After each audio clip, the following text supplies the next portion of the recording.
दर साल 8% दराने 219 दिवसाचे ₹5,000 वर होणारे सरळ व्याज किती? तर या ठिकाणी आपल्याला मुद्दल दिलेली आहे ₹5,000, दर आहे 8% आणि काळ दिलेले आहे 219 दिवस.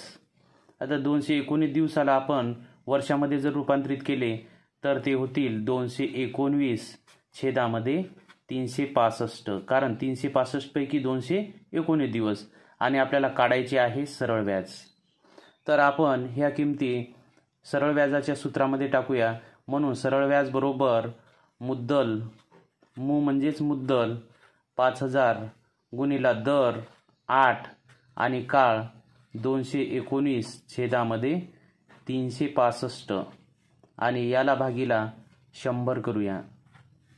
त्यानंतर या 2 शून्याला हे 2 शून्य कटतील. त्यानंतर 5ने 50 आणि 365ला भाग जाते, म्हणून 5×10 हे 50 आणि 5×7 35 उरला 1 आणि 5×3 15. त्यानंतर 73ने 219ला जर भाग दिला तर 3चा भाग बसतो, म्हणून आता फक्त संख्या राहिलेल्या आहेत 10 गुणिला 8 गुणिला 3.